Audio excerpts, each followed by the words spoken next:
É mais complicado ainda. E aí, outro dia eu estava pensando, eu falei, nossa, o Alex que nadava muito, né? Porque eu nado assim, para fazer um exercício físico, né? Hum, Mas você que nadava muito deve estar sentindo mais ainda. tô só fazendo exercício aqui em casa. Tô com o meu material todo atrás de mim aqui, peso e barra e não sei o quê. Meu pai fez umas coisas para mim também. A gente vai se virando bem, né? Entendi. É porque a Jaque está trabalhando, né, Jaqueline? Para dever tá a mil, né? Nossa, eu falo pro Alex que eu acho que eu tô trabalhando mais agora do que antes. Com certeza.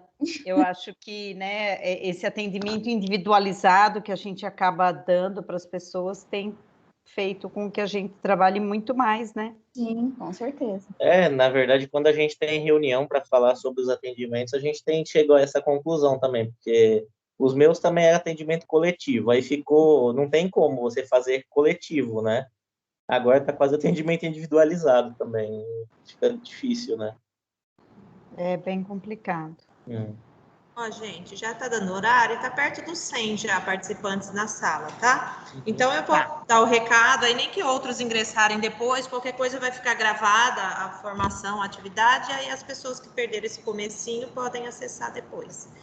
Então vou dar início, boa tarde a todos e todas que estão presentes aqui mesmo que virtualmente.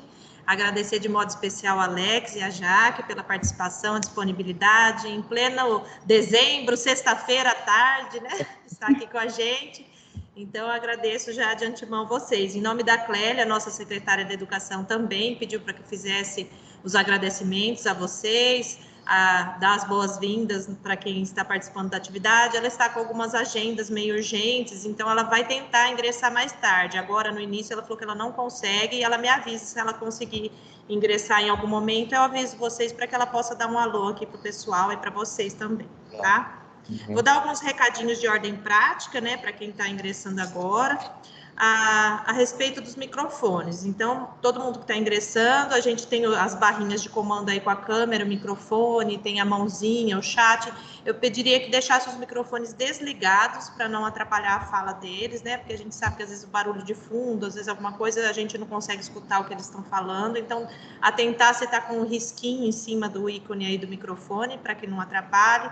Ao final, a gente pode abrir, se vocês quiserem tirar alguma dúvida, fazer alguma pergunta, uns 15 minutos antes de terminar, a gente pode fazer isso, né, Alex? Acho que a gente combina, né, de uns 10, 15 minutos, então, não sei o tempo Na que vocês... verdade, como vão ser duas falas, né, a fala dela e a minha fala, a gente pode até abrir em dois momentos, se vocês acharem que fica mais fácil. Então, a gente abre depois que a Jaque falar, abre depois que eu falar, enfim, fica mais... Podemos Né? ver. Eu só tenho um pouco de receio, de, às vezes, assim, dependendo do volume de perguntas ou de falas, não comprometer o tempo do outro que vai falar em seguida, entendeu? É Sim. só por conta de a gente talvez. Estou dando uma sugestão, tá? E a gente pode ver também, mas por conta disso, da gente conseguir que vocês dois falem, para que depois as pessoas possam fazer as perguntas, os comentários. E aí tem o chat também. Então, assim, se no meio do caminho tiver alguma coisa mais pontual, a gente pode estar lendo, eu chamo, né, dou um alô para vocês aí. E aí o chat é para quem tem um pouco mais de timidez aí. Ó, tem microfone aberto.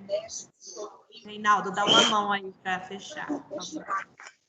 Então, eu estou pedindo para o pessoal deixar os microfones desligados e aí, ao final, tanto pelo chat, eu dou uma lida nas mensagens.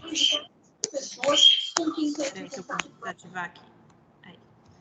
Então, a gente consegue multar os microfones por aqui, mas como passam de 100 pessoas, chega a 200, até a gente encontrar quem está com ele aberto, demora um pouco. Então, eu pediria que vocês, por favor, tentassem se atentar a isso.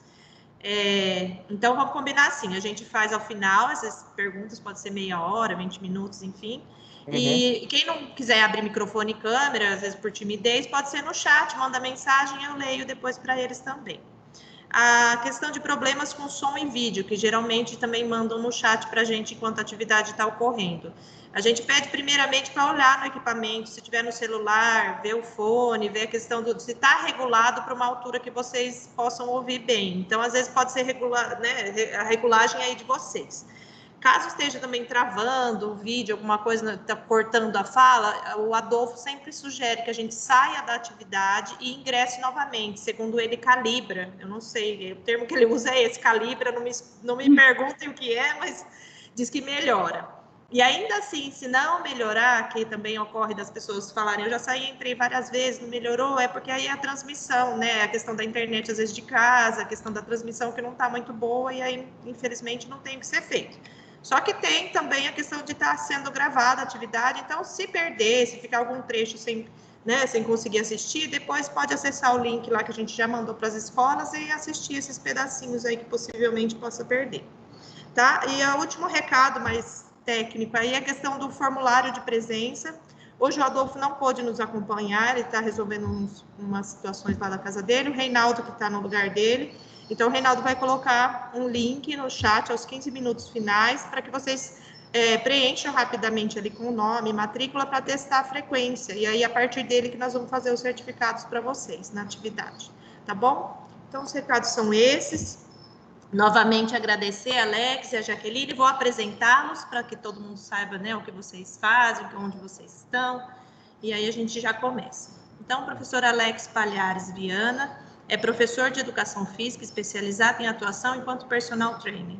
É atleta paralímpico, massoterapeuta, palestrante motivacional e consultor de audiodescrição. Ele atua na Associação para o Apoio e Integração do Deficiente Visual, para a DV, como professor de Educação Física. A Jaqueline Nogueira Viana é psicóloga, especialista em psicopedagogia, atendimento educacional especializado em neurociência. Atualmente é estudante de pedagogia e atua como consultora de audiodescrição e psicóloga da mesma associação, a Paradv. Então, vamos começar, que nós tenhamos uma tarde de muito aprendizado. Muito obrigada. A fala é de vocês. Obrigado. Gostaria muito de agradecer pela oportunidade. Eu acho que para a gente é super importante poder compartilhar com vocês, ensinar e aprender, porque é sempre uma troca de experiências. Espero que seja muito rico para todos nós. A primeira fala é da Jaqueline. Eu vou só fazer um breve resumo do que a gente vai abordar aqui, para vocês terem um direcionamento. A nossa ideia não é abordar necessariamente um conteúdo muito teórico, porque eu acho que a teoria, se vocês quiserem, vocês podem procurar artigos e encontrar muita coisa sobre. Então, a gente não vai se prender necessariamente a uma coisa extremamente teórica. Lógico que a gente acaba falando algumas coisas também, mas a gente quer levar muito mais para uma questão prática.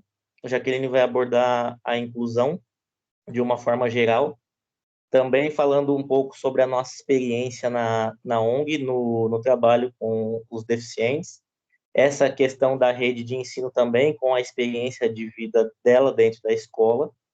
E eu vou falar sobre uma questão mais voltada para a educação física, que é a minha área de atuação, e de atividades não só da educação física, mas eu acho que essas atividades multidisciplinares, né? Como a gente pode trabalhar atividades com as pessoas com deficiência, mas que tragam outros conceitos, como conceitos matemáticos, geográficos e esse tipo de coisa, e também falar um pouco sobre a minha experiência de vida, porque eu acho que a gente teve vivências diferentes de uma forma geral, assim, então eu acho que é importante a gente trazer esses dois aspectos para vocês. Como a gente falou antes, vocês fiquem à vontade para perguntar, a gente vai deixar um espaço ao final para essas questões. E é isso. Obrigado mais uma vez. Bom, eu também quero agradecer a oportunidade e só complementando, eu acho que nosso papel principal é fazer com que as pessoas que estão aqui entendam de fato o pensamento inclusivo, a atitude inclusiva. Se a gente conseguir implementar em cada uma atitude diferente, a gente acredita que com certeza o cotidiano dessas crianças, adolescentes, vai ser melhor. Porque o que falta é isso, né? De fato, a atitude. Porque fala-se muito e faz-se pouco, né? Então, falando um pouquinho dessa perspectiva inclusiva, ela foi construída ao longo do tempo. Então, ela passou pelo período segregacionista, que a gente acredita que foi basicamente até quando foi promulgada a Constituição, né, de 1988. Antes disso, surgiram vários movimentos, principalmente nos Estados Unidos, em prol de pessoas, das pessoas com deficiência. Então, já existiam algumas classes especiais.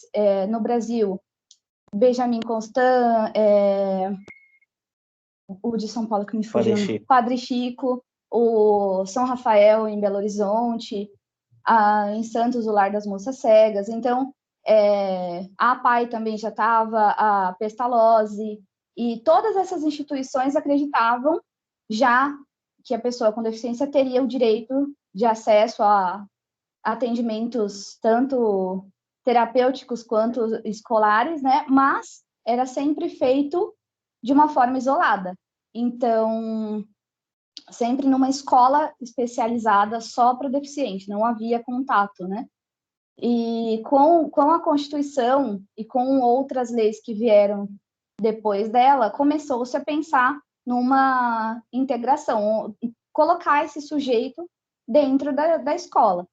Porém, ainda era uma visão médica, científica, onde a pessoa era diferente, ela estava no meio do todo, mas aquele todo não era adaptado para ela, ele não supria todas as necessidades. Então, assim, ela estava, mas ela precisava se adaptar.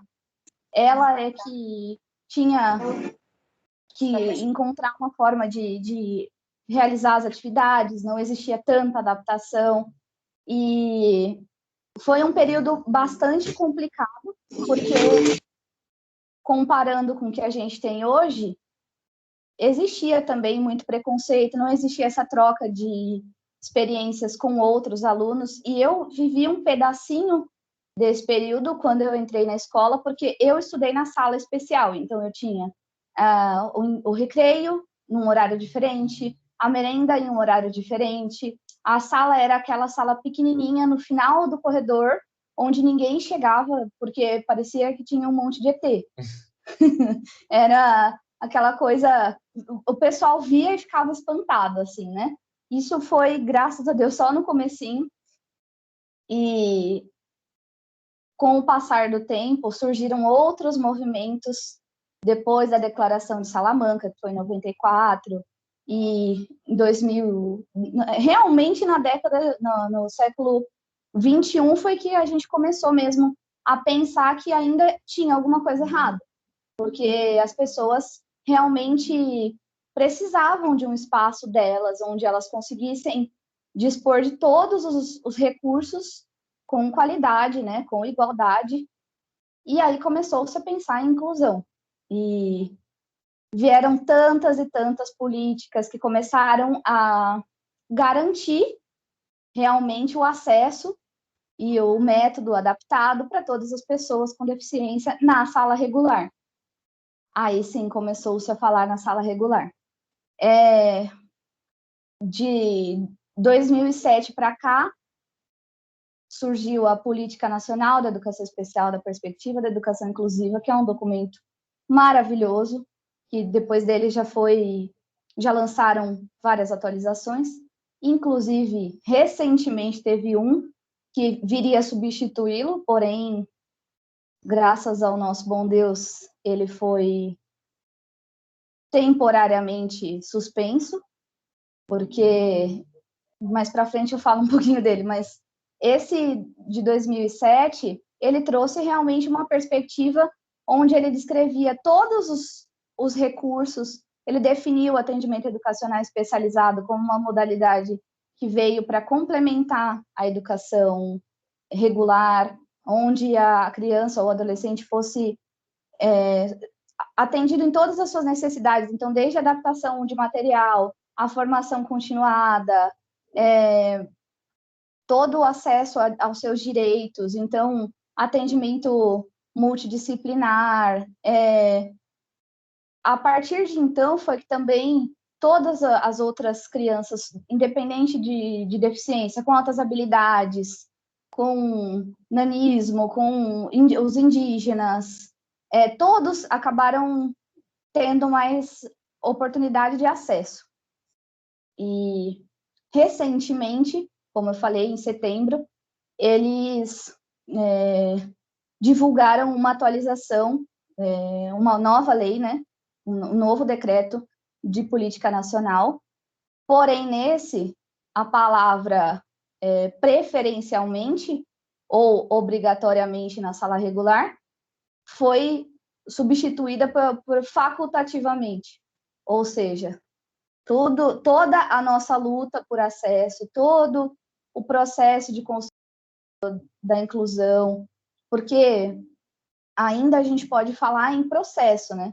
Como na integração era a pessoa que se adaptava ao ambiente, e na inclusão a perspectiva trazida é que o ambiente se adapte ao meio, a gente já, os que estão em sala de aula podem afirmar que não existe inclusão.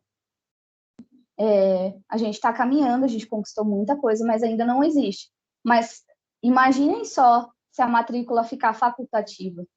Qual vai ser a escola que vai optar por ter que mudar toda a sua estrutura, todos os seus profissionais, capacitá-los, adaptar material, pensar em aulas que sejam de fato inclusivas? Então, gerou uma polêmica muito grande e, por enquanto, ele está suspenso.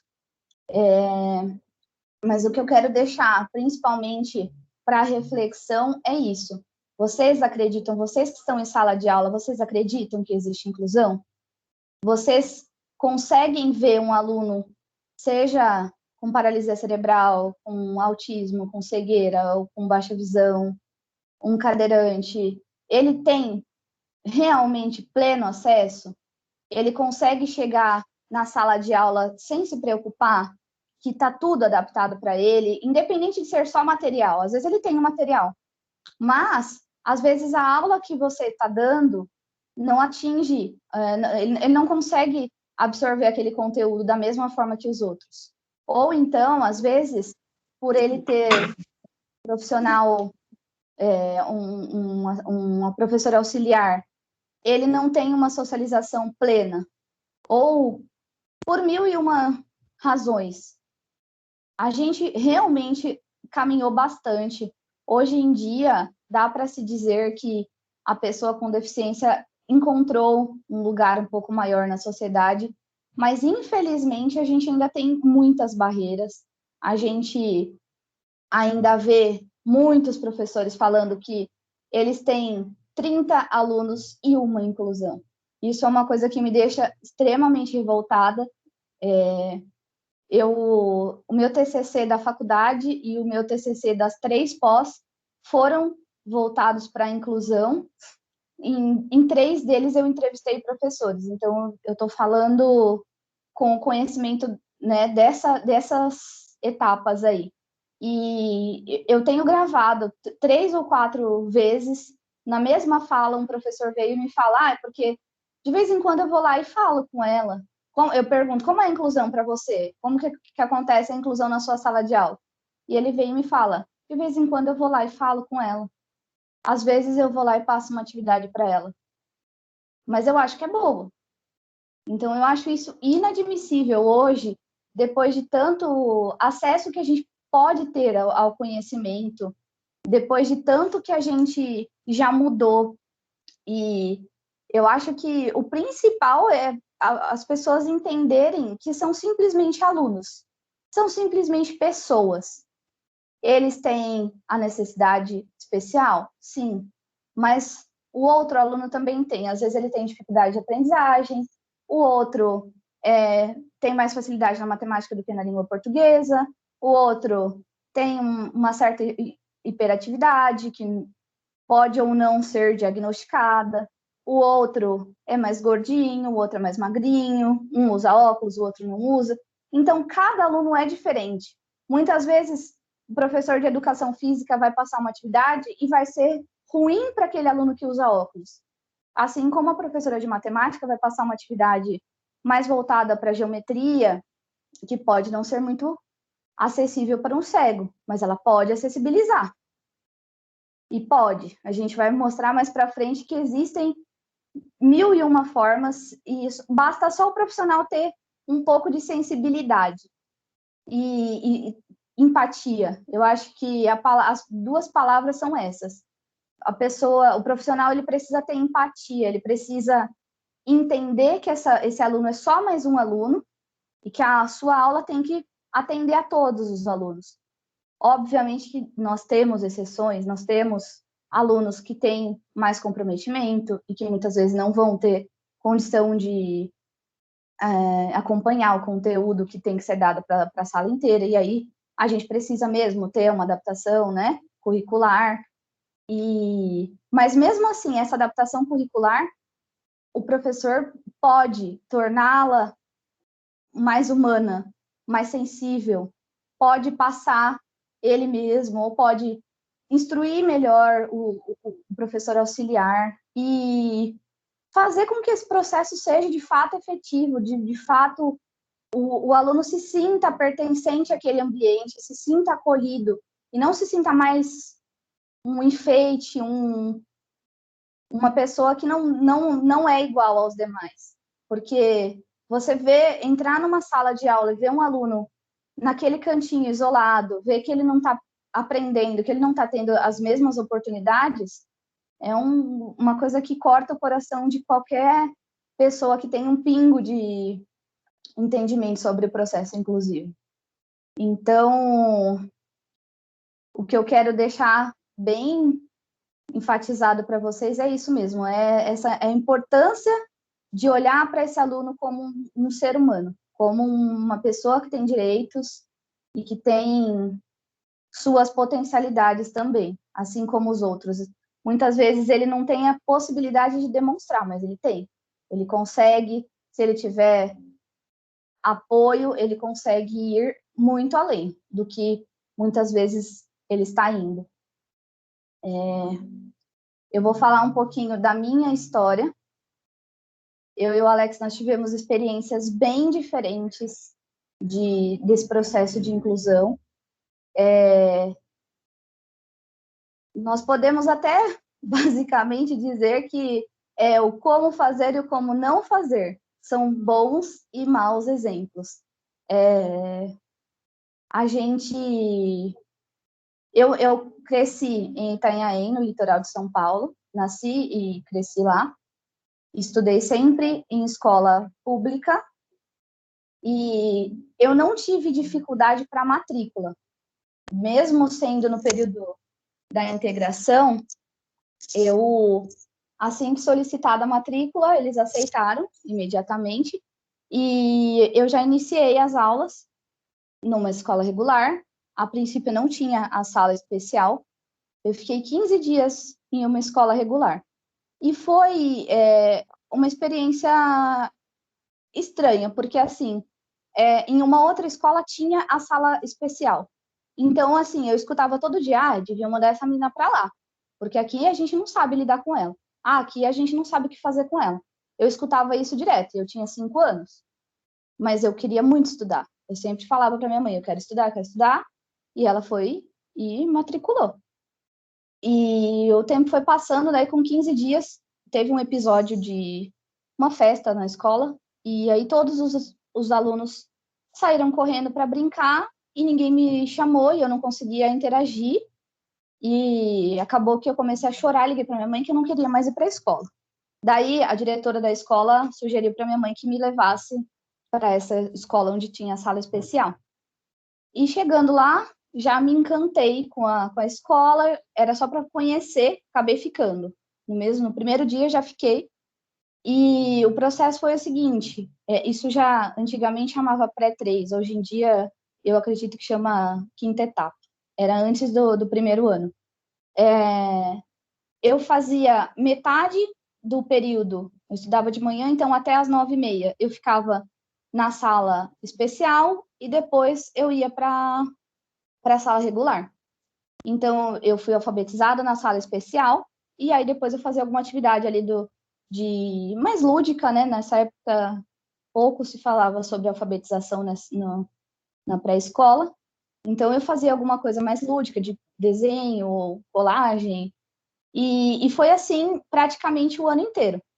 Foi um processo bem produtivo na questão de aprendizagem, porque eu saí alfabetizada, eu saí conhecendo os números e escrevendo, basicamente, bem, né? E no primeiro ano já foi integral para a sala regular. e aí eu fazia o contraturno 1 ou 2 vezes por semana na sala especial. E a professora sempre dando aquele suporte. Mas desde o começo, eu peguei uma professora muito sensível. Então, eu tenho uma baixa visão extrema, severa. Então, para eu conseguir ler, eu precisava usar um canetão e uma linha de 2 centímetros, mais ou menos, reforçada com canetinha também. Então, eu escrevia grande, só conseguia ler letras também bem grandes, e a professora acabou pensando e desenvolvendo um caderno com uma linha bem grande, pensou em uma forma que a gente conseguisse fazer um caderno com uma capa que fosse flexível para que eu pudesse dobrar ele, porque senão eu não ia conseguir escrever nas primeiras linhas, porque para eu enxergar eu preciso estar a 3 centímetros da folha, pelo menos, ou disso para menos. Então tem que ser muito aproximado, eu só consigo enxergar com foco, um foco bem aproximado. E assim foi o processo. O primeiro ano foi mais de descoberta, tanto da professora quanto minha. Ela nunca tinha atendido nenhum aluno com deficiência, e a professora da sala especial sempre ficou ali naquele suporte. A gente adaptou material, e quando chegou no segundo ano, mudou a professora. E aí a gente ficou também já mais inseguro, porque novamente era uma professora que nunca tinha tido contato. E nessa época não existia professora auxiliar, a gente não falava, não tinha mesmo, né? Porque ainda era a ideia da integração. E essa outra professora foi novamente instruída pela professora do AEE, e foi do segundo ao quarto ano a mesma professora. E foi a mesma experiência, sempre muito positiva. Eu tinha uma socialização maravilhosa e eu nunca tive problema de material até então. Eu tinha as minhas provas, tinha os meus textos, tudo junto com os outros alunos. Foi super produtivo esse processo. Não sabia até o momento o que era preconceito, não tinha lidado com nenhuma experiência negativa. Até que precisei mudar de escola, porque fui para Fundamental 2, e aí fui para uma escola pública também, mas estadual, uma escola maior, onde não existia também nenhum aluno com deficiência, nenhum professor especializado. Aí eu já não tinha mais direito à sala de recurso.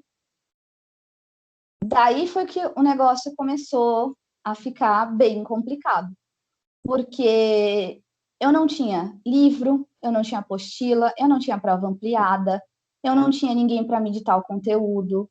Eu encontrei, da quinta série, que é o 6º ano hoje, até o 3º do ensino médio, eu encontrei diversos professores que olharam e falavam assim: eu não sou obrigado a dar aula para você. Eu não sou obrigado a mudar a minha aula para te atender. E na época, a minha mãe ia na escola e conversava, e alguns repensavam a sua prática, outros não. Eu tive uma professora de física no primeiro ano, que é uma matéria bem complexa, uma matéria que realmente iria exigir uma adaptação um pouco maior na hora de explicar o conteúdo, mas não é nada que não possa ser feito. E ela falou, né, várias vezes para mim, falou para minha mãe: eu não vou mudar minha aula por causa dela, porque eu não ganho para dar aula para ela, eu ganho para dar aula para todo mundo. Eu não vou mudar minha forma. E ela realmente passou o ano inteiro sem falar comigo. Ela me deu nota todos os bimestres, mas eu não fazia nada. Eu fiquei o ano inteiro indo e só respondendo chamada. E assim foi com alguns outros professores. A professora de matemática, no começo também, teve o mesmo problema. Mas quando a minha mãe conversou com ela, ela repensou e ela começou a adaptar as atividades de uma tal forma que, como eu tenho essa baixa visão extrema, ela pegava o desenho que ela fazia na lousa pequenininho, ela pegava uma cartolina branca, um canetão daqueles piloto preto e um marca-texto, ela desenhava a figura geométrica, o gráfico, seja lá o que fosse, na cartolina com o canetão, a parte que ela precisava que ficasse marcada, ou qualquer coisa que ela queria destacar e ia me explicando, ela ia destacando com o marca-texto para dar contraste, e ela sentava comigo no final da aula, no intervalo, ou ela pegava, em algum momento que ela estivesse de aula vaga, ou que eu estivesse de aula vaga, e ela me explicava o conteúdo. E eu consegui, justo na matemática, né, que é uma das atividades uma das matérias mais difíceis de tornar acessível, ainda mais nessa parte de geometria, ela conseguiu me explicar. Então, assim, é justo essa questão da sensibilidade, né? Ela parou de olhar como uma coisa tão diferente e falou, não, ela tem interesse, ela é uma aluna que quer aprender, e como eu me propus a servir uma profissão que eu vou ensinar, eu quero ensinar a ela também. E foi uma construção muito interessante, porque essa professora ficou comigo 4 anos, da 7ª série até o 2º ano. E foi assim, eu adorava matemática, e ela sentia muito orgulho de ver que eu estava conseguindo aprender, eu aprendi a fazer gráfico, eu ficava certo, ficava mesmo. Mas eu conseguia mostrar o que precisava ser mostrado. E eu tinha...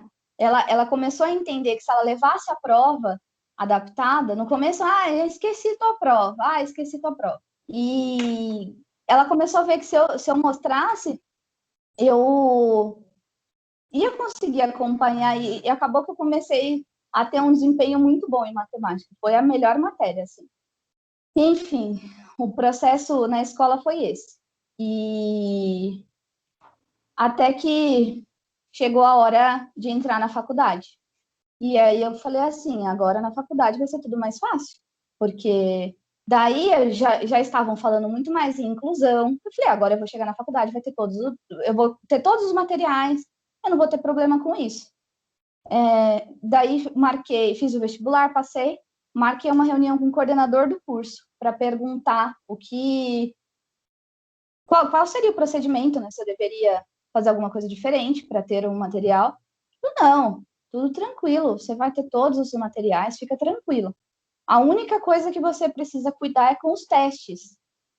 O psicólogo aplica alguns testes, né, de QI, de avaliação cognitiva, personalidade, enfim, testes projetivos. E esses testes, eles não podem ser escaneados o conselho não permite. Então, quando você chegar nessas matérias, a gente vai ter que ver, mas até então, fica tranquilo que você vai ter todos os materiais. Ok, comecei a faculdade. E na faculdade, eu tive o mesmo problema. Foram 5 anos e eu não tive nenhum texto adaptado pela faculdade. Eles não me mandaram nenhum texto escaneado. Eles, vira e mexe, eles esqueciam a minha prova. Eles esqueciam de postar a minha nota, porque a minha nota a minha prova era a última a ser corrigida, porque como ela era ampliada em fonte 24, vocês imaginem uma prova de psicologia com textos, né? Eu fiz prova de 60, 70 folhas, o máximo foi 96.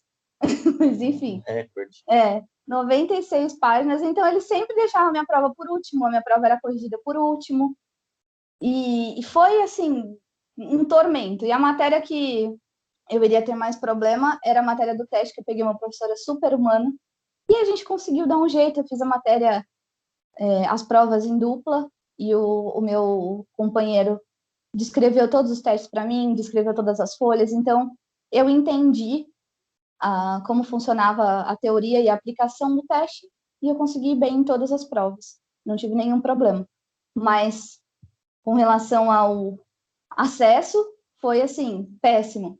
E eu fiquei na época, eu já deveria ter entrado com o processo, porque na época já era realmente garantido, mas eu fiquei com medo de represália, porque eu precisava ser aprovada nos estágios, eu precisava ainda continuar o curso, e eu fiquei com medo mesmo. Hoje me arrependo disso, porque eu acho que deveria ter feito de uma forma diferente. Mas, enfim, foi uma história bastante diferente da do Alex. Eu encontrei profissionais que me ajudaram muito. Tive muitos amigos no meio do caminho também que me ajudaram. Mas, no geral, eu digo que eu entendo o que não é para ser feito na inclusão, tanto por professores quanto por funcionários e até alguns alunos, mas assim, no geral, preconceito eu nunca não sofri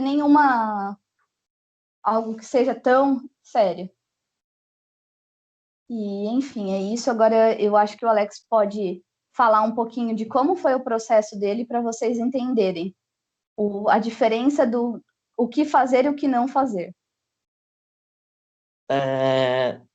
Tem alguma pergunta, alguma observação, ou a gente pode seguir? Tem algumas coisas no chat, quer que eu leia? Pode ser. A Daniele colocou, infelizmente, ainda é preciso realizar muitas mudanças e adequações para que haja um processo de inclusão efetivo. É verdade.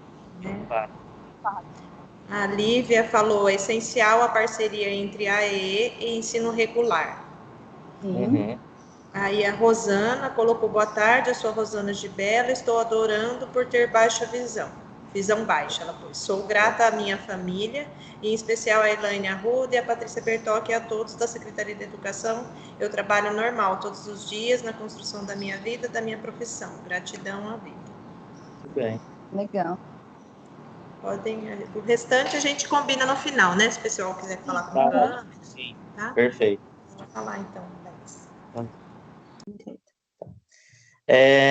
Bom, eu acho que assim, antes de eu iniciar a minha fala, ela falou que é muito grata, né, a estrutura, e aí falaram sobre essa parceria, e eu acho que essa estrutura que a gente tem aqui em Araraquara, embora, como em qualquer outro lugar, a gente tenha que evoluir, e nós estamos dentro de um processo de crescimento mesmo, essa estrutura que nós temos aqui e essa proximidade é uma coisa fundamental, que é uma coisa que não acontece em muitos lugares, né?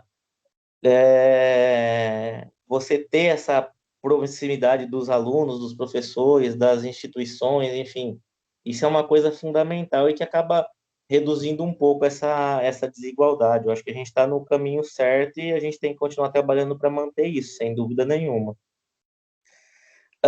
Falando primeiro da questão da educação física, eu acho que, indo lá de trás, a Segunda Guerra Mundial acho que foi um marco em vários aspectos. Infelizmente, um evento extremamente negativo, mas que acabou trazendo algumas coisas positivas, principalmente na área do esporte, porque, infelizmente, nós tivemos muitos ex-combatentes que acabaram voltando com algum tipo de deficiência, e as mais diversas, inclusive múltiplas, né?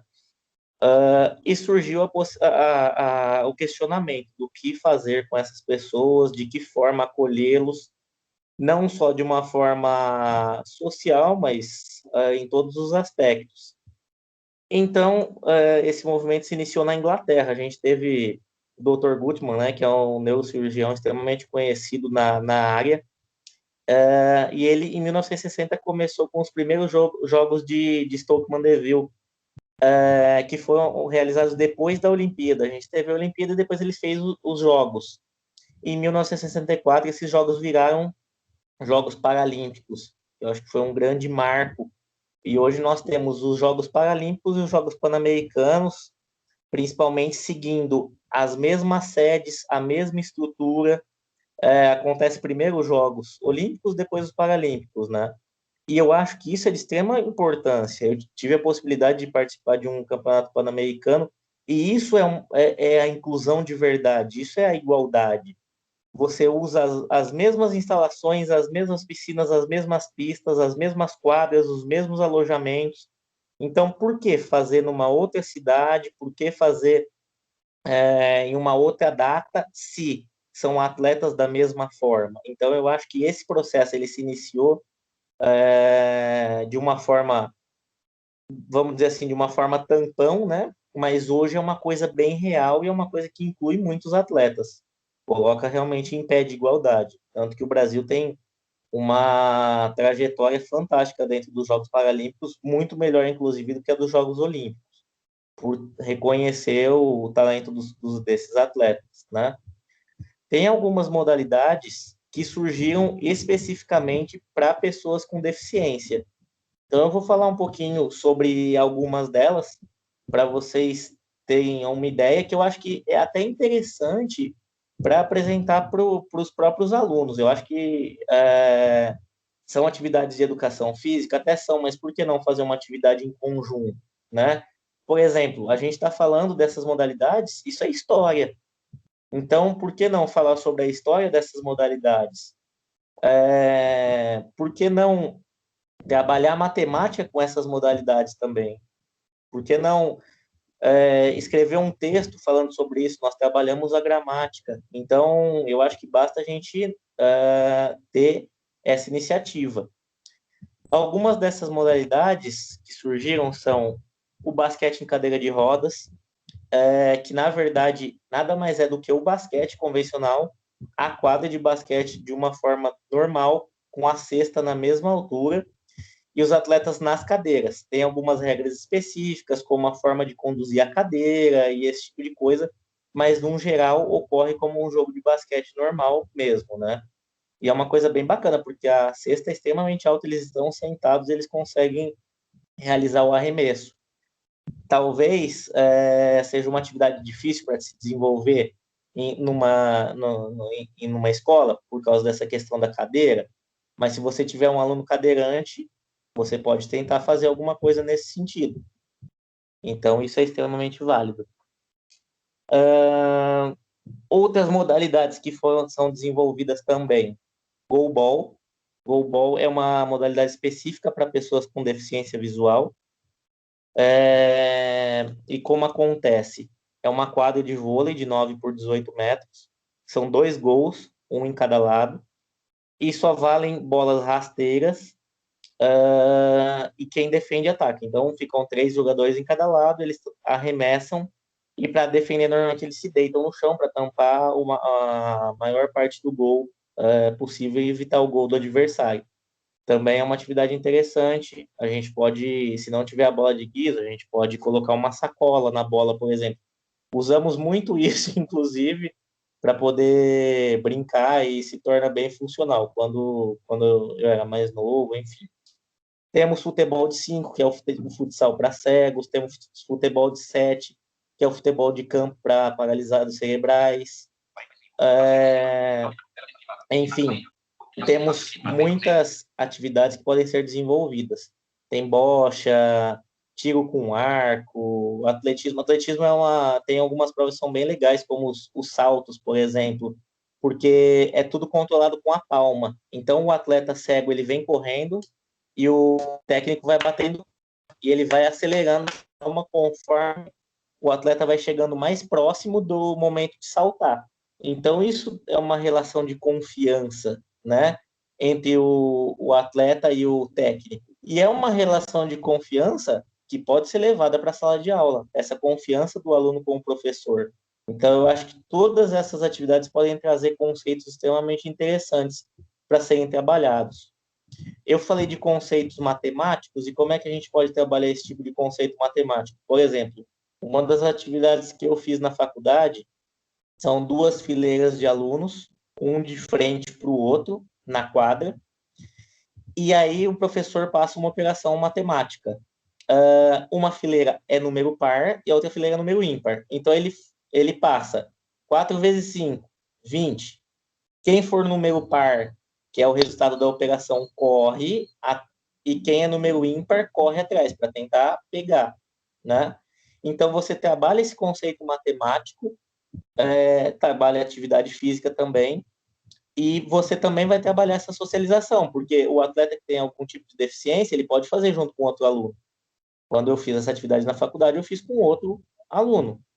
E foi muito engraçado, porque é realmente uma parceria, porque eu fazia as contas e ele me guiava. Então, por que não? Por que não mostrar o valor que a pessoa com deficiência tem para os outros alunos? Olha, ele consegue fazer as contas, ele consegue tomar essa decisão. Então, isso é extremamente interessante. Eu acho que todas essas atividades têm que ser analisadas e colocadas em prática. Alex, sim? Antes de você mudar, é que tiveram 2 sobre o que você está falando aqui no chat. Posso ler? A Jaqueline falou: na aula da faculdade eu fiz o vôlei sentado. Foi uma aula maravilhosa, onde todos puderam participar, vivenciando um pouco dessa modalidade.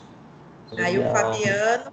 Fabiano Zanelato colocou: global é uma atividade muito interessante para integração. Na época da minha graduação em educação física, tive muito contato, é muito bom.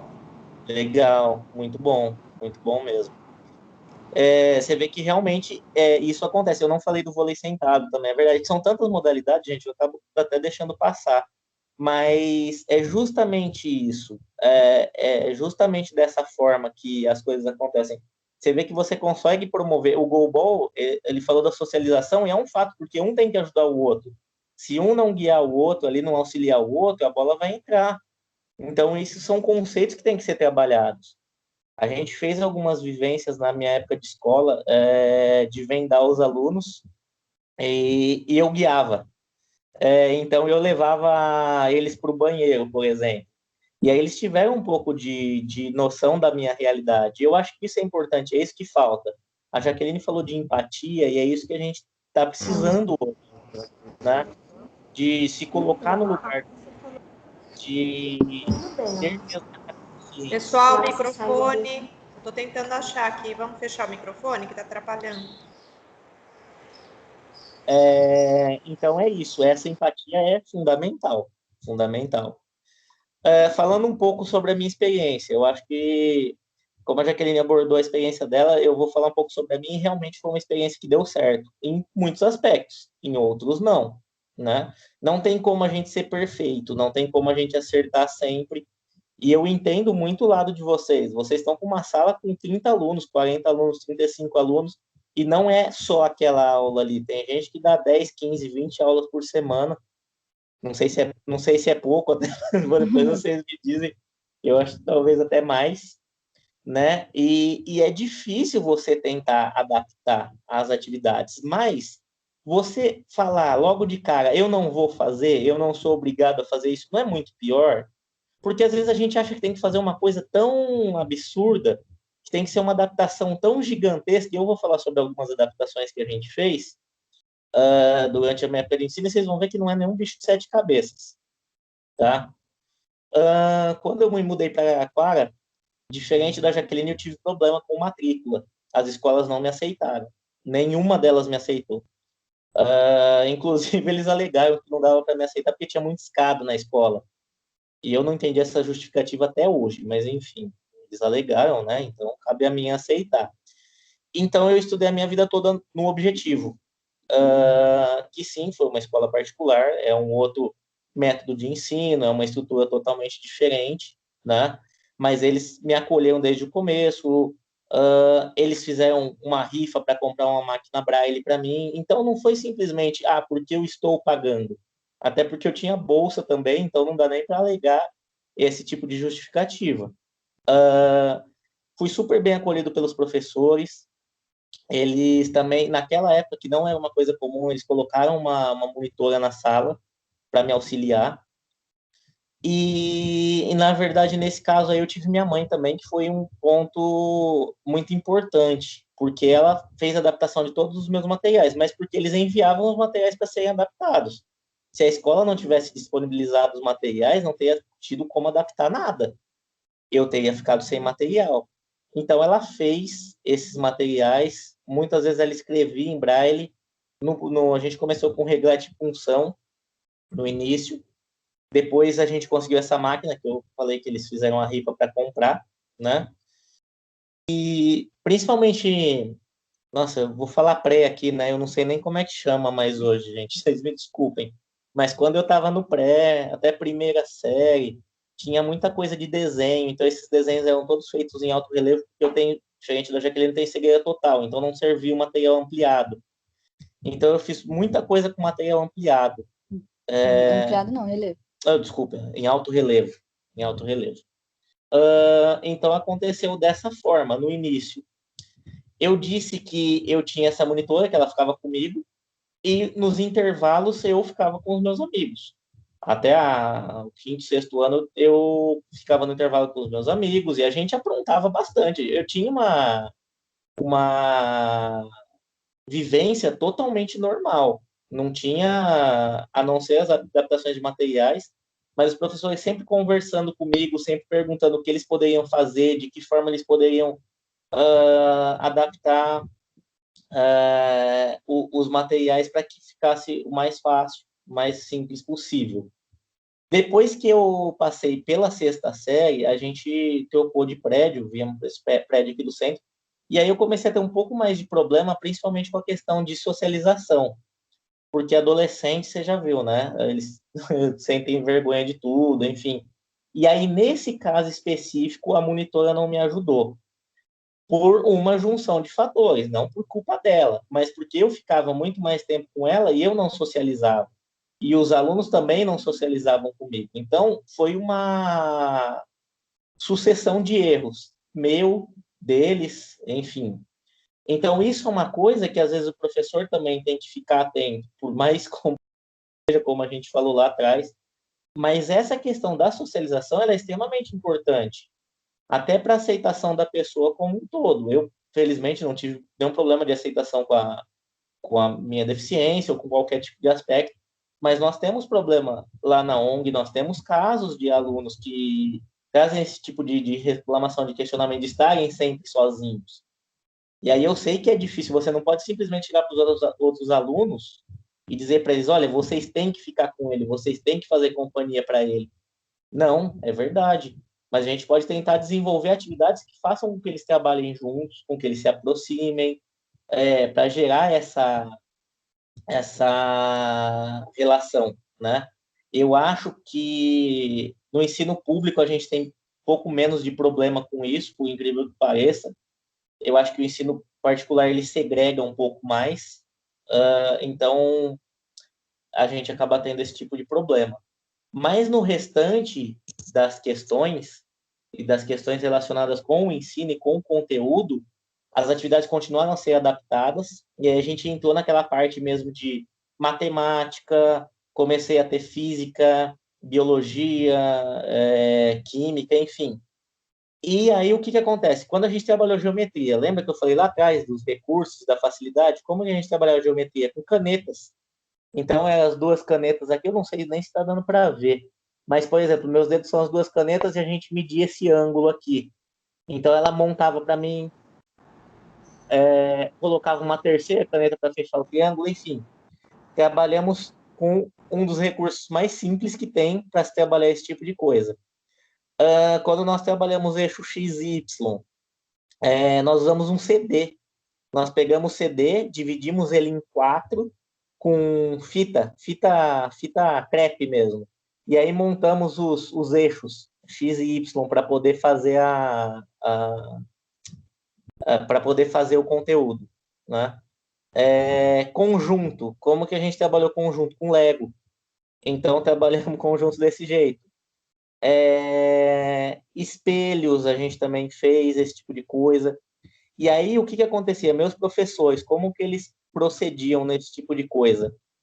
Eu falei sobre isso. E como é que funciona? Tem o desenho de um raio de luz e ele incide naquele espelho em um ângulo tal, mas está tudo no desenho. Tudo no desenho, e você tem que dizer o que está acontecendo ali. Como que o meu professor fazia? Ele usava o mesmo problema, mas o que ele fazia? Ele escrevia. Se um espelho posicionado no ângulo X recebe um raio incide no ângulo tal, refletindo, enfim. Gente, eu não lembro mais tudo isso, tá? Mas ele escrevia o que estava sendo pedido no problema. Então, ele não precisava colocar o desenho. Os ângulos, os triângulos, a mesma coisa. Tem o desenho do triângulo, você tem que calcular o ângulo tal. E os outros estão só escritos, estava tudo enunciado. Um triângulo, retângulo com um ângulo X e o outro ângulo Y, com medida tal, calcule a reta, o valor da reta. Enfim, isso aconteceu em física, em química, em matemática. Eu tive problemas com alguns professores? Tive, lógico que tive, não teria como. Eu tive uma professora de biologia que só dava aula com slides. E ela não disponibilizava o material. Isso foi bem complicado, porque ficava bem difícil, principalmente na parte de genética. A genética foi bem difícil, mas a grande maioria adaptou. E olha, para você escrever o que está escrito num desenho, você não vai levar muito tempo, você não precisa mudar o seu problema, você não precisa fazer uma outra prova para mim, não, você pode só tornar acessível. E aí eu estou falando especificamente da deficiência visual, mas aplica-se a outras deficiências também, né? Não é um processo tão complexo quanto parece. Bom, terminei o terceiro colegial, fui para a faculdade, fiz educação física, também tive a reunião com o coordenador do curso, e ele me disse a mesma coisa que o coordenador da Jaqueline disse para ela, mas felizmente no meu caso aconteceu. Sempre que eu iniciava um ano, eu sentava com o professor, perguntava para ele como seria a disciplina, explicava mais ou menos o que ele teria que fazer, como é que a gente ia trabalhar. Todos eles disponibilizaram um material que seria trabalhado em sala de aula para mim, então eu já conseguia ler antes ou qualquer tipo de coisa. Até bioquímica, que eu achei que fosse impossível de fazer, acabou dando certo. A própria professora fazia a prova comigo, então ela já conseguia me explicar melhor de que forma, o que ela estava pedindo, como é que isso funcionava, enfim. Então funcionava desse jeito, era bem tranquilo. As modalidades práticas, que eu acreditei que fosse onde a gente fosse ter mais problema, funcionaram super bem. Eu não esqueço uma frase que o meu professor de basquete disse no primeiro ano, na primeira aula. Eu não quero saber se vocês sabem jogar, eu quero que vocês saibam ensinar. Então, ele falou, que você não tem que arremessar e acertar a cesta, você tem que saber qual é a mecânica do arremesso. Você tem que saber quantas vezes você pode bater na bola, você tem que saber como conduzir uma bola, você tem que saber isso para ensinar. Se você souber ensinar, tanto faz a sua habilidade. E isso foi uma coisa que a gente acabou levando para todos os anos e para todas as modalidades. Tive dificuldade com algumas, mas no geral acabou dando certo. E tive um pouco de dificuldade também com as matérias que analisavam o movimento. Por exemplo, biomecânica, porque na verdade é o estudo do movimento. Então era bem complicado, mas meus colegas de sala, eles sempre fizeram essa parte de descrição para mim, então isso facilitava bastante. A socialização na faculdade foi bem melhor, foi uma coisa muito mais tranquila. Eu acho que a gente está mais maduro também, então tanto eles me procuravam quanto eu procurava, né? E com os professores também acabou dando certo. A pós-graduação também foi bem tranquilo, não tive nenhum tipo de problema. Eu acho que, assim, gente, tá nas nossas mãos buscar fazer alguma coisa diferente, buscar conversar com o aluno, porque na verdade a gente acha que ele está precisando de uma coisa e não é nada daquilo, sabe? Então a gente precisa ficar próximo desse aluno, ficar próximo dos pais. A família tem um papel fundamental. E eu sei que além daquele ali, vocês têm mais 28, mais 35 naquela sala, mas todos eles precisam de um pouco de atenção, né? Eu acho que cabe a gente promover um ambiente melhor, um ambiente mais saudável. Em relação ao nosso trabalho na ONG... Alex, só um minutinho antes de você terminar, acho que é alguma coisa mais pontual sobre o que você está falando. O Lucas gostaria de falar, ele até pediu aqui para nós no chat. Ele pode abrir a câmera e o microfone? Pode. Tá, pode falar, Lucas. Oi, Alex, tudo bem? E você? É o Lucas, TG. Lembro, pô. Estudou a gente comigo. fez faculdade junto. Só quero ressaltar que foi de grande valia ali para todos os professores ali, né, futuros professores, conviver com o Alex, né, que teve um desempenho assim acima, as melhores notas, era sempre dele. Eu fico meio assim que a gente, escutando a sua fala, né, vai conhecendo um pouco mais, que muito parte do aluno, né, Alex? Parte muito de você conversar com o professor, muito pouco das instituições, enfim. E aí a gente pensa que para partir do aluno tem que ter a família próximo, né? E aí, que nem quando você estava falando das questões dos professores, os professores estão com as famílias muito distantes hoje, né? Dos alunos, né, na educação ali mais formal e tal, está muito distante isso. E E aí essa dificuldade cai muito em cima do professor o professor que tem que buscar o professor, e a gente precisa, de fato, de um novo olhar aí para a educação, né? Uma outra atenção. Só quis mais ressaltar essa questão e parabenizar aí você pelo todo sucesso e um grande abraço. Obrigado. É justamente o que a gente estava colocando, né? A gente não pode dizer que a culpa é só do professor, que a culpa é só do aluno. Eu acho que tem que ser mesmo uma divisão ali de responsabilidades. Eu não posso colocar a culpa só nos professores da minha falta de socialização no ensino médio, ou só a culpa na minha monitora, ou só a culpa em mim também. É uma divisão. E por mais que esteja difícil, gente, eu acho que essas atitudes, esses comportamentos, eles vão ser reconhecidos pelo aluno. Vocês podem ter certeza disso. Porque eu reconheço até hoje os professores que fizeram por mim, vocês puderam perceber. A Jaqueline reconhece os professores que fizeram por ela também. Então, por mais que esteja difícil, que esteja puxado, a gente tem que sempre ter esperança de que nós podemos fazer a diferença. Isso, falando como professor mesmo, eu acho que a gente tem que pensar muito por esse lado. A gente está aqui para fazer a diferença, a gente não está aqui para trazer mais do mesmo e às vezes ficar insistindo em uma coisa que a gente sabe que não está dando certo, né?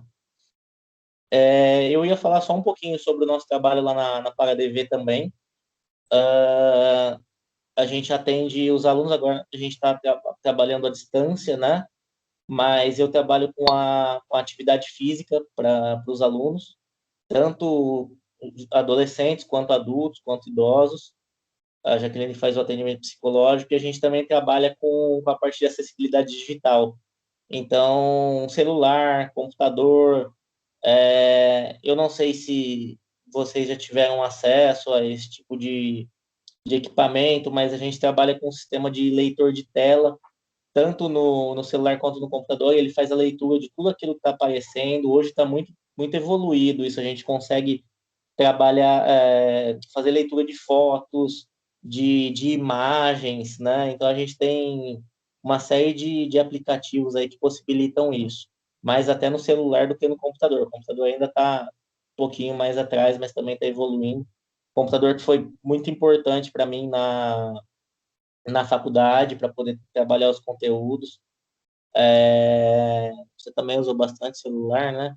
Para mim, na faculdade, como a faculdade não me deu nenhuma estrutura, eu precisei fazer sozinha. Então, eu escaneava todos os meus livros e textos e convertia com o OCR, então, de imagem ele ia para texto. Era um processo bem demorado, porque antigamente não tinha nenhum software, que eu fiquei revoltada essa semana que eu fui digitalizar um documento, e em 10 segundos eu digitalizei uma página, eu demorava 5 minutos.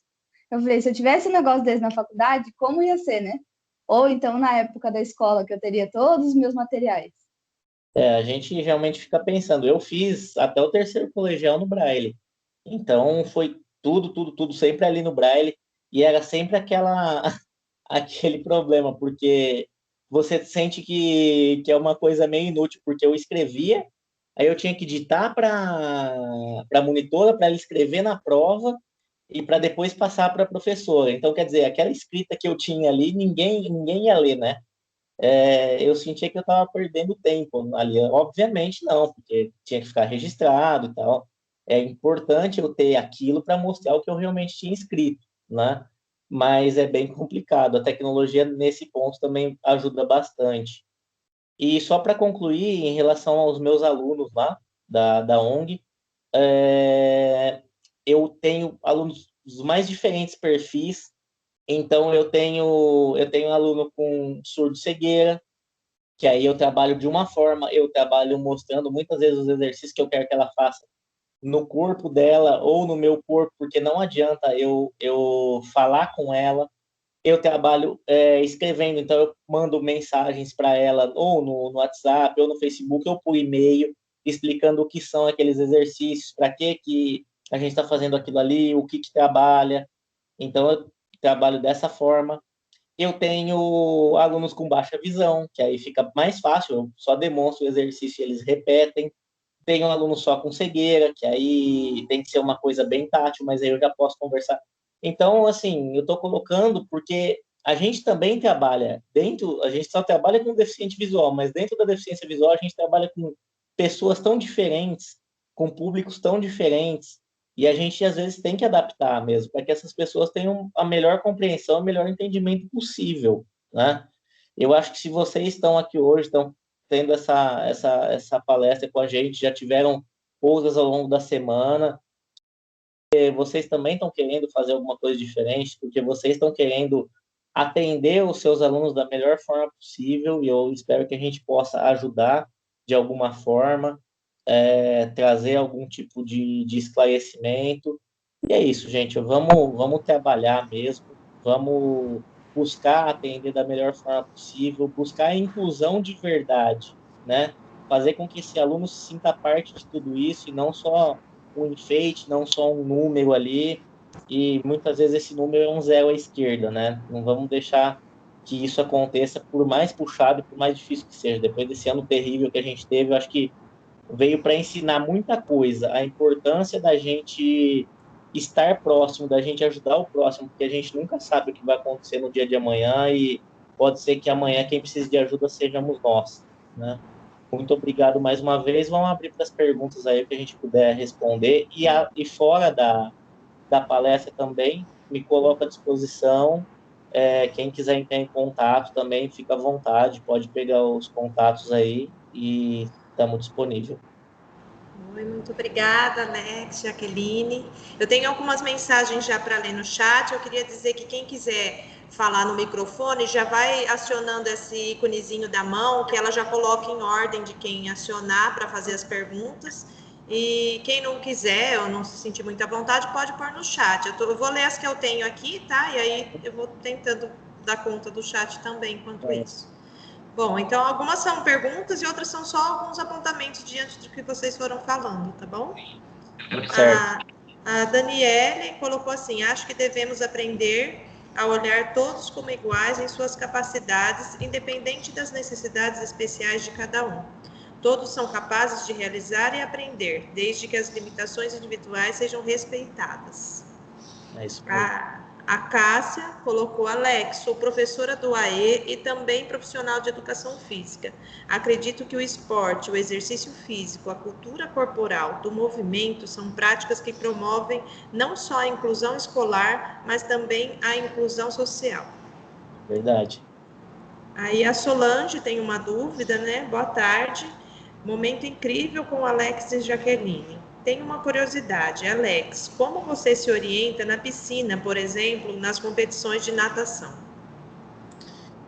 Então, na piscina a gente trabalha da seguinte forma: nós temos as raias, né? De cada lado, então quando eu toco na raia, eu sei que eu acabei entortando para um lado para o outro. Então eu não entorto muito, ela tem normalmente 2 metros aí de largura. Como eu já treino nesse ambiente também, acabo me acostumando. E tem um outro acessório também que o técnico usa, chama tapper. É uma vara, pode ser uma vara de pescar, dessas telescópicas, e fica uma bolinha na ponta, uma bolinha um pouco mais macia que uma bola de tênis. E quando eu estou chegando na borda, ele toca as minhas costas para eu saber que eu estou chegando, que só falta uma abraçada, para eu não bater o rosto, a mão, enfim, e me machucar. Então a gente trabalha dessa forma, mas no geral, assim, não tem muita adaptação, não.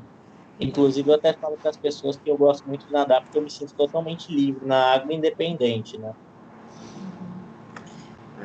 A Rosana está perguntando: Alex e Jaqueline, como posso colaborar com a ParaDV? Bom, a ParaDV, como eu falei, nós estamos trabalhando em home, né? Mas as atividades estão continuando, a gente está com atendimento. Se você quiser procurar a página da ParaDV no Facebook, como é que tá? É todo maiúsculo para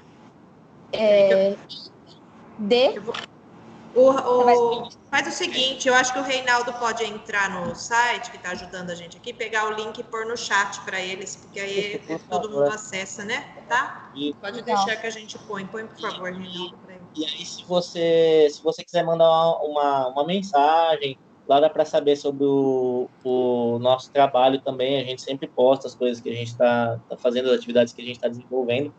E aí o pessoal vai poder te orientar até melhor do que pode fazer. Uma coisa muito bacana que com certeza vai ajudar muito a ONG é o cadastramento como doador automático na Nota Fiscal Paulista. Isso. E a gente tem publicações sobre isso e você mandando mensagem lá e todos os que puderem, com certeza será muito bem-vindo, porque a gente precisa bastante. Eu só vou dar uma explicação meio por cima de como funciona, mas lá no aplicativo da Nota Fiscal Paulista você pode se cadastrar como doador automático. E aí você coloca o CNPJ da ONG, né? E toda compra que você fizer, o imposto que ia para você continua indo normalmente, e uma parte do imposto que ia para o governo vai para a ONG. Então, assim, é uma coisa que nos ajuda bastante a dar continuidade ao trabalho, é bem importante mesmo.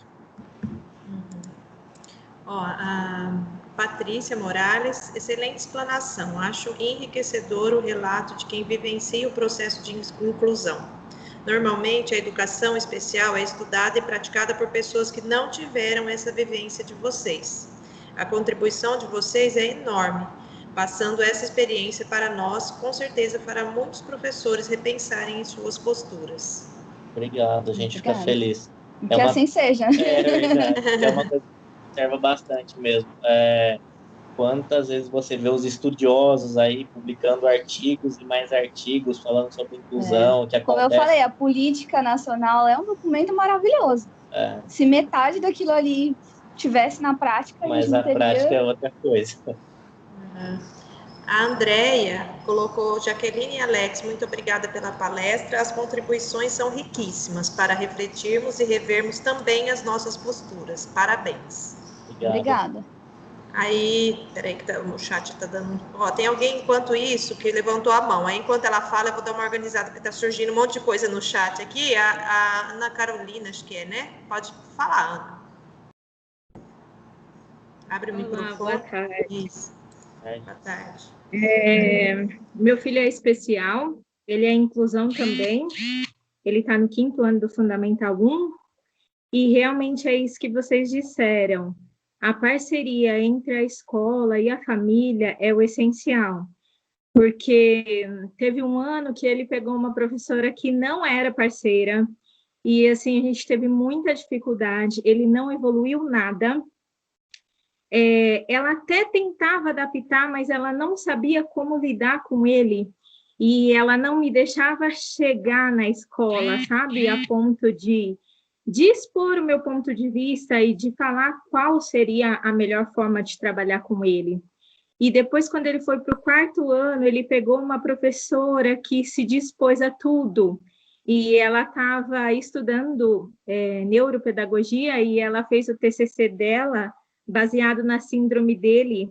Então, ela me pedia tudo que eu tinha de conhecimento de material sobre a síndrome, e aí ela desenvolveu um trabalho maravilhoso com ele, e ele super rendeu tudo que ele não tinha aprendido no ano anterior, ele aprendeu naquele ano com ela, e aí naquele ano a gente decidiu reprovar ele mais um ano, para não ficar com uma diferença muito grande, né, entre a turma, porque ele estava no 4º, mas o material dele ainda era de 2º.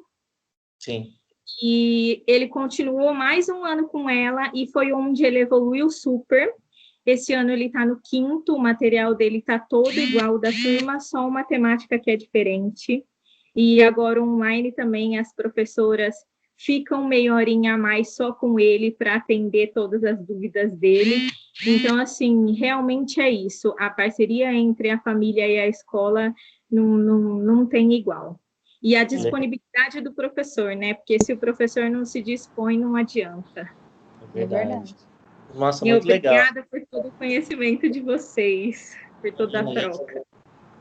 A gente que agradece você compartilhar a sua história. Eu acho que é fundamental mesmo. Se tiver a família, se a família quiser ajudar, eu acho que, nossa, é uma coisa que hoje em dia tem se tornado tão rara, né? A gente precisa aproveitar esse tipo de oportunidade. É muito legal ver essas histórias que dão certo.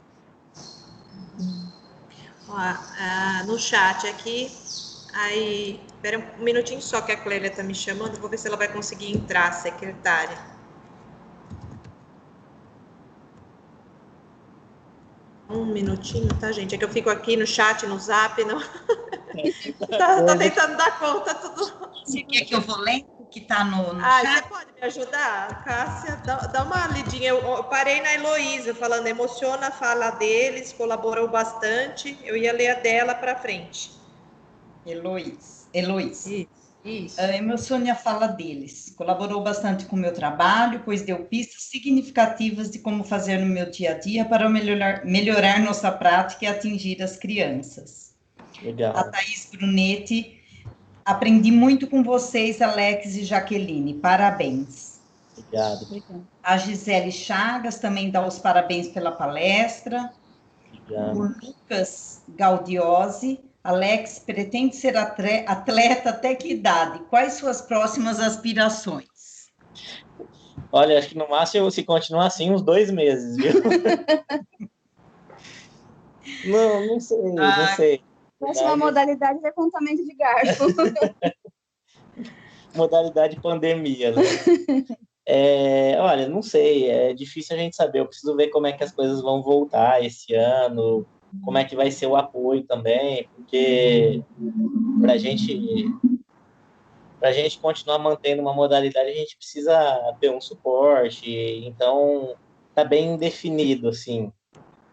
O que eu sei é que eu quero continuar trabalhando na minha área, né? Quero continuar atuando e poder fazer alguma diferença aí na vida das pessoas. Muito bem. A Carliana dá os parabéns pelas colocações e fala que, infelizmente, ainda temos muito a aprender. A inclusão é linda no papel, na prática, muito tem que ser visto e melhorado. A Maria Lucila, como posso assistir o comecinho que perdi? Aí o Reinaldo vai te responder aí. Não, eu posso responder, eu já respondi a Clélia. Nós vamos deixar tudo salvo. Eu aviso em todas as atividades que a gente está gravando, todas elas, e tem um link que já foi encaminhado para as escolas. É só entrar lá, os vídeos, às vezes demoram 1, 2 dias para fazer o upload que o Adolfo faz, mas no máximo em um dia já está lá disponível, é só assistir lá, tá? Quer que eu continue? Quer continuar, Cássia?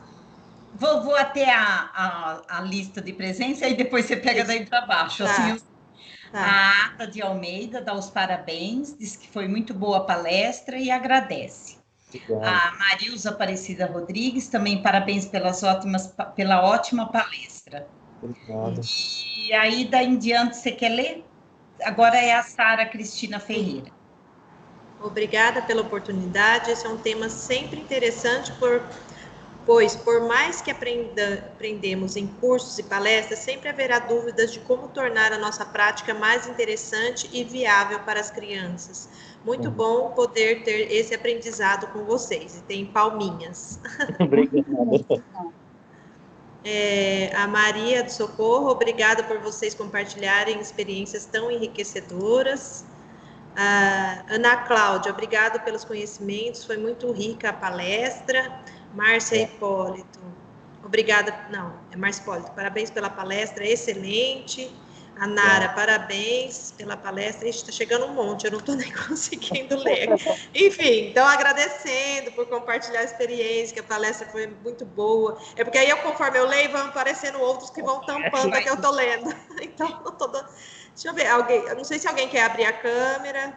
A Patrícia colocou aqui, parabéns pela palestra, me fez recordar de 2 irmãs com baixa visão que tive como alunas. Foi uma experiência muito boa. Legal. Patrícia, aí, a Nara Galeazzi. Tem uma pergunta, isso, eu vi aqui. Qual a diferença de incluir e integrar? Vocês poderiam nos dizer? Integrar, ele pode ter 2 significados, né? Mas o significado literal é intacto, intocável. Então, é assim, é um aluno que está ali, mas é ele que precisa se adaptar ao todo. Na integração, era ele que precisava se flexibilizar. E na inclusão, não, é o ambiente que precisa atender a todos. E ele simplesmente continua sendo só mais uma pessoa, né? Essa é a principal diferença. Sim. Aí a Rose coloca a palestra super enriquecedora. Que bom que temos profissionais como vocês nesse meio que é tão difícil ainda. A Samantha, parabéns, um assunto que sempre devemos abordar e aprender. Também deveríamos ter mais ações formativas para toda a equipe pedagógica. Essa que a gente fez, a gente abriu para quem pudesse, né? E como a gente limitou pessoas para ter acesso ao microfone, ao vídeo, porque tem um outro formato que é tipo live, mas aí dificulta muito, porque chegamos a ter uma atividade com 680 pessoas, e aí a gente não dá conta das demandas do chat, de fazer tudo, então acaba ficando um pouco difícil a interação, sabe? Então, a gente teve que limitar nos 250, até por conta do uso da câmera, do microfone, que depois disso a plataforma já não comporta. E aí também a dificuldade, porque nós somos em poucos para dar conta de fazer esse, né, ler as mensagens, tudo, então a gente acabou fazendo uma limitação das vagas, mas era aberto para qualquer pessoa da equipe pedagógica que quisesse participar, né? Então, assim, foi quem conseguiu se inscrever até as 250 vagas participaram. Então, mas a gente pode propor outras ações também, né, Alex? Lógico, com certeza. Com certeza. Pode fazer outras atividades o ano que vem, fazer algumas outras propostas, né, Cássia, também. Sim. Bom, gente, eu acho que terminaram aqui do chat. Não sei se alguém quer falar mais alguma coisa. A gente também está próximo já, falta 5 minutos para acabar o tempo que estava previsto. Acho que a Clélia também não vai conseguir entrar, pelo que eu entendi. Acho que eu vou finalizar, então, já com um gostinho de quero mais, talvez de um convite já meio prévio para o ano que vem, né? Agradecer. Eu queria ver se eu posso, depois, no e-mail que a gente enviar algum contato, ou mesmo da Paradevê, eles conseguem falar com vocês pelo link lá que o Reinaldo passou, entrar em contato, caso tenha alguma dúvida mais particular, mais pontual. Consegue. A gente eu administro a página também, eu ajudo a administrar, então se tiver alguma coisa direcionada para mim, em todo caso, se quiser deixar o Facebook aí para o pessoal, se quiser adicionar. Deixa eu abrir no Face, aí eu já ponho o link. Isso. Peraí. Deixa eu abrir aqui. É o nome mesmo, Alex? Alex Viana, só. Alex Viana. Aí eu abro aqui e já mando o link para o pessoal aqui entrar. Se quiser entrar em contato, fica à vontade. Eu acho que abriu já. É que tá meio lenta a internet aqui. Para variar. Eu mandei, então, o link do Face dele, quem quiser entrar em contato, às vezes alguma pergunta, alguma, né, mais pontual, mais particular, então pode acessar por lá. Tem o contato da Jaqueline também, então, também se quiser entrar em contato com ela. Tá, deixa eu abrir aqui. A Jaqueline tá como? Nogueira Viana. Bifando, eu não tô ouvindo, desculpa. Jaqueline? Nogueira Viana. Eu não ouvi o do meio, Viana só. Deixa eu ver se só o Viana já vai. Nogueira, abriu. Deixa eu pegar aqui, peraí. Vou postar aqui, aí fica no chat, fica mais fácil, né, para vocês acessarem. Pronto. Então, os dois estão no chat. Quem quiser acessar e falar com eles, pode entrar por lá, né? Só para a gente encerrar, tem uma coisa que eu gosto de mostrar quando eu gravo um vídeo. A gente queria colocar até como fundo, mas não foi possível. Aqui as medalhas, peraí, vira um pouquinho, que ela tá pegando só um troféuzinho. Peraí. E vem mais, dá mais distância, porque não tá pegando todas. E vira um pouquinho, inclina um pouco mais. Deixa eu ver aqui, para mim tem que ser, acho que para direita. Isso! Nossa, gente! Que é isso? Parabéns!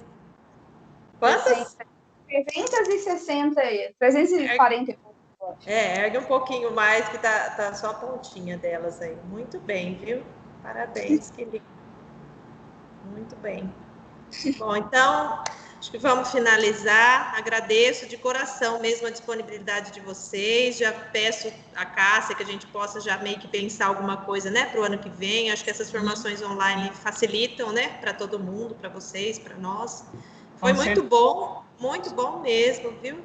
Superou a expectativa, todo mundo agradecendo aqui novamente desse desse compartilhamento aí de experiências, de vivências de vocês, que a palestra foi boa. E aí a gente se fala. Nós que agradecemos, gente. Mais uma vez, muito obrigado pelo convite. A gente fica muito feliz de ter contribuído de alguma forma e nos colocamos à disposição, certo? Então, obrigada, boa tarde, bom fim de semana. Até mais. Boa tarde, gente. Boa tarde. Tudo de Tchau. bom. Bom fim de semana. Obrigada. Obrigado. Tchau, pessoal.